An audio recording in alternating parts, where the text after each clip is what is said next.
Hello everyone, कैसे हैं आप सब लोग। जय श्री राम। सो गाइस, आज के अपडेट वीडियो में ये अभी पहले ऑयल का चार्ट खोला हुआ है तो इसके ही देख लेते हैं। देखो, जैसे मैं आप लोगों को बता रहा हूँ, ऑयल कॉन्टीन्यूसली एक डिप में चल रहा है। ये उसका एक ट्रेंड लाइन डाउनवर्ड्स चल रही है और वो इसके आसपास आके ही दोबारा नीचे आ जाता है। तो यहाँ भी आया है, तो मुझे उम्मीद है कि दोबारा से ऑयल अपने ये वाले लोज को टच करेगा। ठीक है, और उसके बाद देखते हैं कि रिबाउंड करेगा या नहीं करेगा। अगर करता है, वैसे करना चाहिए, उसके बाद दोबारा से इसके आसपास जाएगा और उसको हो सकता है ब्रेक भी करे, तो देखना होगा। बट अभी एज सच तो क्या कहते हैं, कुछ खास ऑयल में दिखाई नहीं दे रहा है। ठीक है, चलिए अभी जल्दी से एक बार निफ्टी की बात करते हैं। देखो, निफ्टी ने कल, जैसे मैं आप लोगों को बोल रहा था, हमारे टारगेट्स अचीव हो गए। निफ्टी में 26,000 के जो मैंने आप लोगों को दिए थे कि निफ्टी पहले 26,000 हिट करेगा, उसके बाद ही नीचे आएगा अगर आया तो, पर उससे पहले नीचे आने के चांस नहीं थे। और ये टारगेट मैंने आप लोगों को तब दिए थे जब निफ्टी 25,300-400 के आसपास था। तो गाइज़, ये देखो, हमेशा चीज़ें पैटर्न चार्ट्स देख के ही हमें समझ में आ जाता है क्या चल रहा है। आप कॉन्टीन्यूसली देखो, निफ्टी यहाँ से डिप्स लेता है पर ऊपर आ जाता है। लोगों को लगता है ऐसे डिप्स में कि बस गया निफ्टी, यहाँ पे गया निफ्टी, यहाँ पे गया निफ्टी। ऐसा कुछ भी नहीं हो रहा।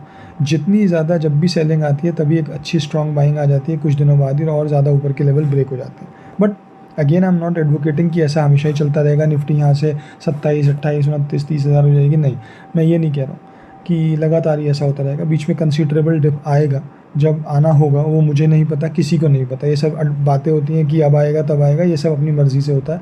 ये मार्केट को पता होता है, मार्केट से ज़्यादा किसी को नहीं पता।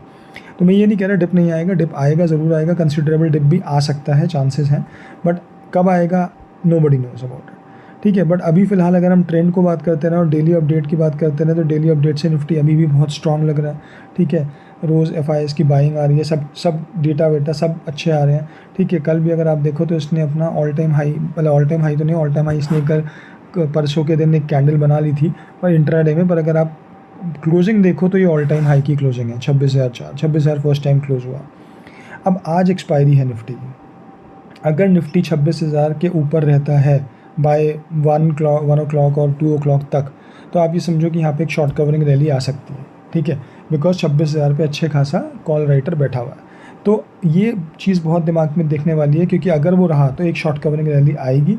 अगर वो नहीं रहता, पहले ही नीचे आ जाता, तो बात अलग है, फिर निफ्टी की क्लोजिंग भी नीचे ही होगी 26,000 से। बट अगर वो ऊपर भाग गया तो निफ्टी 26,200, 150 तक भी जा सकता है आज, अगर ये शॉर्ट कवरिंग रैली आती है। तो please keep watch on it. पर overall Nifty is still in the up trend. Similarly bank Nifty भी अपने अप ट्रेंड में है। कल आप देखो, इसकी एक्सपायरी थी, उसके बाद भी इसने 54,100 के ऊपर की क्लोजिंग दी, विच वॉज वेरी गुड, क्योंकि 5400 के ऊपर अच्छा कॉल राइटर बैठा था। But still it manages to give a very good closing. तो ये भी यहाँ से ऊपर की तरफ का ही बना रहा है सब हिसाब। अब आप आ जाते हैं हम डाउ पे, देखते हैं। डाउ जोन्स कल गिरा है, क्यूज़ नहीं गिरा है। पर आप देखो, जो मैं आप लोगों से बोल रहा था, डाउ जोन्स बहुत अच्छा चार्ट बन रहा है। क्यों बन रहा है? क्योंकि आप देखो, कॉन्टिन्यूस जब भी ऊपर आता है कंसिडरेबल डिप ले लेता है। ठीक है, अब यहाँ ऊपर गया, हाई टाइम बनाया, फिर इसने एक डिप लिया और अपने मीन तक आ गया। अब ये कंसिडरेबली यहाँ तोड़ता रहे तो बात अलग है। अदरवाइज यहाँ से अगर बाउंस भी ले लेता है तो it is becoming good chart. तो that we have to keep a watch. ठीक है, अब आ जाते हैं एक बार जल्दी से क्यूज़ पे। तो क्यूज़ जो है वो ऑलमोस्ट हर बार अच्छा ही कर रही है डेली। बट आप देखो, एक प्रॉब्लम यहाँ आ रही है कि अपने हाईज इसको नहीं तोड़ रहा है, इस वाले लेवल को, हाईज पे जाने के लिए। The moment it will break this और यहाँ पे एक सपोर्ट लेके ऊपर आता है, वो अपने हाईज की तरफ ज़रूर जाएगा आफ्टर रेट कट्स। ठीक है, तो ये हमें एक वॉच पे रखना है। मैंने आप लोगों को क्रूड का बता ही दिया था, अब मैं आपको गोल्ड का बताता हूँ।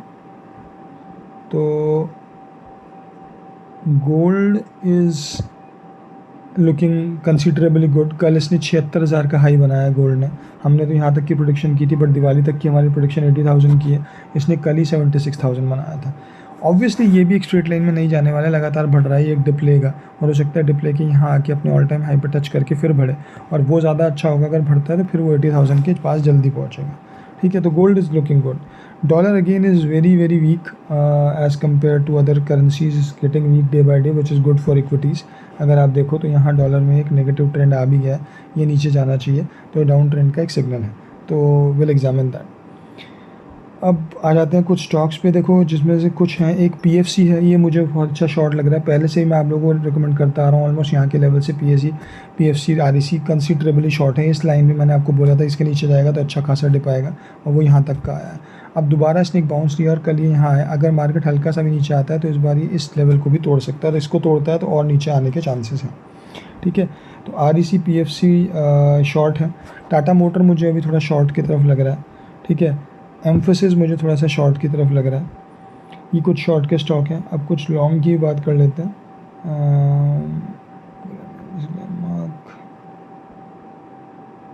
अच्छा, बिरला सॉफ्ट मुझे एक शॉर्ट लग रहा है। ये मुझे उम्मीद लग रही है कि नीचे की तरफ आना चाहिए, इस लेवल को टच दोबारा करना चाहिए स्विंग ट्रेड में ऑब्वियसली।